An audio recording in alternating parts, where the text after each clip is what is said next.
Hello, and welcome to the Soul Elevation podcast, guiding your ascension to new heights. I'm your host, Kara Goodwin. I'm so excited to be with you today on September 15th, 2025, for this YouTube live stream.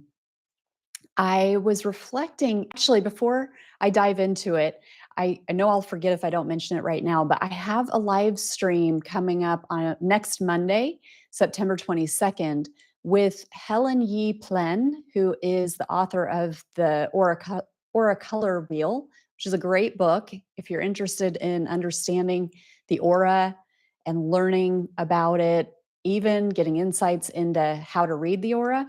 You're going to want to join this. It's going to be at 12:30 Eastern on Monday, September 22nd.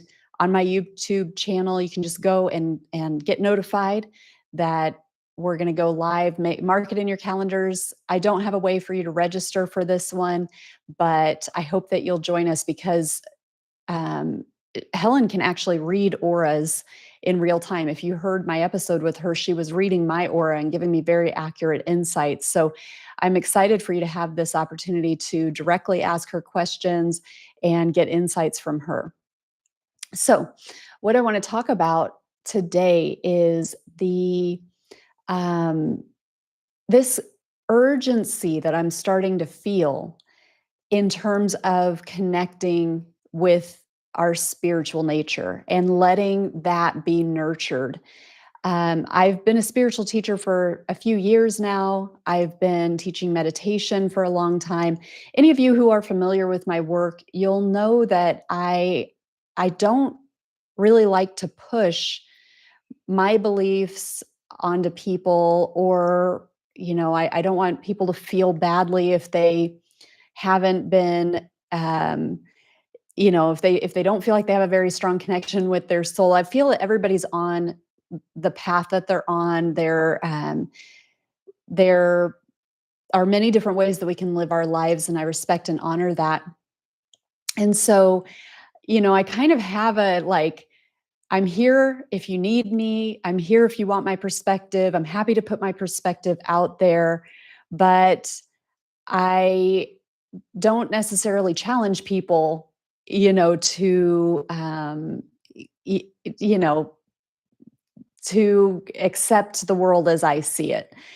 Um, and I understand that there are a lot of people who are living this life with a material view perspective and not nurturing their spiritual perspective. And that's okay. It really is okay. That being said, it really feels in my world like there is urgency at this point to nurture that spiritual connection that you have. And by that, I just mean that you are a soul. First and foremost, you are a soul. And yes, you have a physical body, you have an emotional body, you have a mental body, you have thoughts. You're moving through a physical experience. But really, the at the core of everything, you are a soul. And a lot of people are not nurturing that. They're not looking at the world from that perspective. And in my perception of how things are happening right now, it just feels that we are in such a tumultuous time. And I just can't see a way to navigate where we are and what's coming without strengthening our spiritual connection that we all have. That's our birthright. I really feel that it is critical for us to approach these chaotic times and all of the insights that are coming in, all of the illusions that are falling away, the veils that are dropping. It's not a gentle process, particularly when we only have a material world perspective, when we're only locked into the physical and we don't have any perception of the world from a spiritual lens. When the physical world seems to be falling apart, what does that leave us with? I mean, I know I went through this with my own personal awakening, because I awakened through a very hard time in my life where there was a lot of death. There was a lot of, there were like really terrible accidents happening to people I love. There were major, major surgeries, heart transplant, really a lot happening in my life in a very, very short time. And it was like, and I only really had a material world perspective. I didn't have any sort of spiritual grasp, spiritual knowledge, and trying to navigate those types of challenges, which were really just disorienting me and really, it was like everything that I was sure of and where I felt security with my family, with my relationships, with the health of everybody around me, that just suddenly was gone like that. Time after time after time. You probably heard me say it felt like every time the phone rang, it was terrible news. And it really was like that for 7 months. And it was really one thing after another. And it just made me feel like I was in a tornado and I had nothing to hold on to. I didn't know what was going to happen next, and I didn't know how to land. And now I see this happening at a much larger scale. We have really atrocious human rights violations happening in the Middle East. And if you're paying any attention at all to what's happening over there, it is atrocious, and it makes us feel powerless because there's only so much we can do. There are governments, including my own government, who are preventing help from coming in to these poor souls that are there. That's horrible. We have the assassination of Charlie Kirk last week. As I'm recording this, that brings a lot of instability, and it's creating a lot of fighting along party lines within the collective. So civilians are are pointing fingers at each other, blaming each other, and there's this separation that's happening. And it's hard for us as citizens to experience that and to think that we need to defend ourselves, at least emotionally, if not more, from the people that we encounter every day, because if they don't believe things the same way that we do, then they're dangerous. And so when we don't have any spiritual perspective and we're trying to navigate such a change in our reality, that is it just leaves us adrift. And so I really, really encourage you to prioritize your connection with your spirit, with your higher self, with your divine team. And so, how can you do that? What are some things that you can do to help to nurture that connection? For me, meditation is critical. It is unnegotiable. Is that how you say that? Um, I really prioritize spending time every day meditating because that allows me to remember myself as a spiritual being, to connect to my higher self, and to pray, honestly, to pray for the highest good for this reality, to pray for my loved ones who are going through hardships right now, because that's also happening. I'm just seeing with so many different individuals in my life that they're going through really, really hard challenges. Um, so it's praying, connecting to my higher self, connecting to pure source light, that in my creation, in my reality, that I am participating in the highest timeline and invoking that light to fill me as much as I can hold, as much as I can withstand, and to use me to anchor this higher frequency energy, anchor it into this reality, use me in the highest way. And so the other piece that this does, not only for you as an individual to say, okay, well, Now, I have more of a spiritual perspective, and this allows me to feel a little bit differently, to shift my perspective about what's happening and feel a little bit more confident with, um, the unfolding of things as they change rapidly from day to day and dramatically.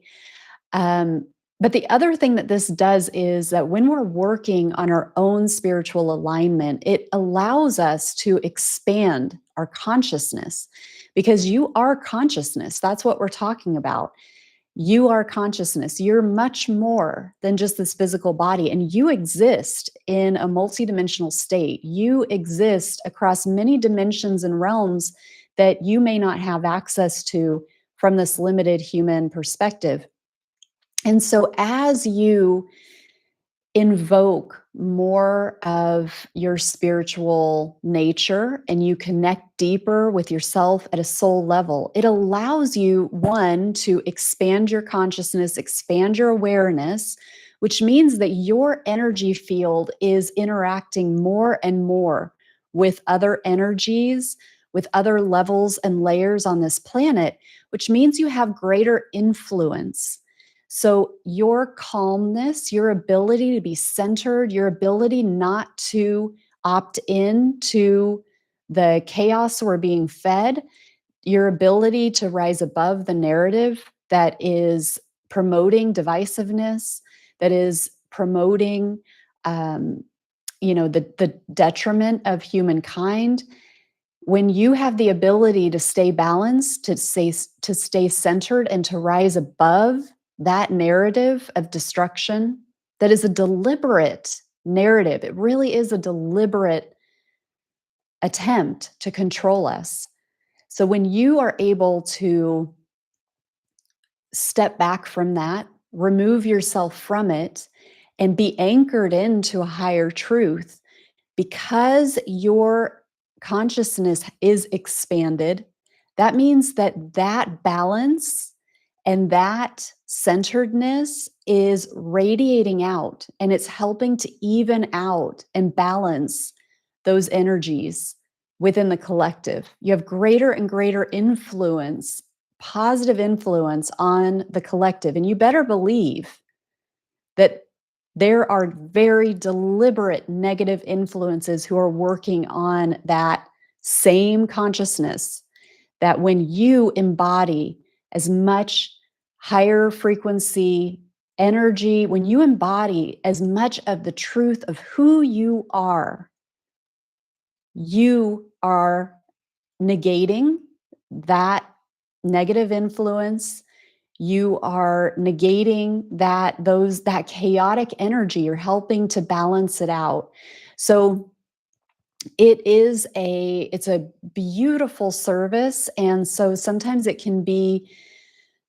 we can get caught up in, like, what do I do? What can I do? What action can I take? And I do encourage, if there is a way for you to, boots on the ground, help people in need, please do that. If there is a way for you to use your human physical experience in a way that uplifts, do that.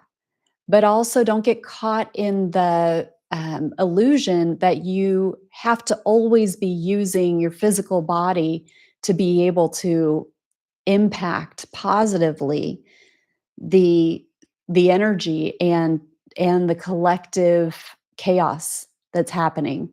It's it's many things, many levels and layers are happening at one time, but the more people who are allowing themselves to be centered and to not be pulled in the tides of all the directions where our attention is being pulled, and where our emotions, it's such an emotional time. So when we're able to step outside of the collective chaotic emotion and be that centered, grounded, stable life force, then we're able to hold that energy. And I mean, just the more people who are doing this, and then the more people who are deliberately in their meditations, seeing themselves as points of light, and then arcing to other high vibrational lights, creating this network, this etheric network of high vibrational energy. That is a very real thing. And that helps to magnetize the lower vibrations, the lower chaotic energies start to magnetize toward that higher vibrational energy to be transmuted. So it's a beautiful, beautiful way to take action in this time. And again, it's the highest invitation that we have as light workers, as spiritual seekers, as people who are working to embody and evolve ourselves and to ascend. That is the bigger picture there, the bigger opportunity that we have to not only help ourselves during this time, but also to help the collective. So please keep on with the beautiful work that you're doing within yourself. Keep seeking out high vibrational content like this. There are so many other channels out there too, podcasts that are helping to get you or keep you attuned throughout your day to the highest version of yourself. And your support means so much because as you're engaging with the content, as you're sharing it, as you're liking it, as you're subscribing, it helps those algorithms so that more people who are not quite where you are yet can more easily find it. You probably know how this works in the background where, the things that are gaining momentum online, that's what is offered to people. So you can be a beautiful that can be a beautiful way also for, again, you lift yourself up, you fill your own cup, and you help things to spread. You help it to make it easier for people to find their own life rafts, so that they can increase and expand their perspective. So, in that vein, I thank you so much for being here, for watching this, for participating. Um, and I bless you on your journey. And I will see you next time. Thank you so much.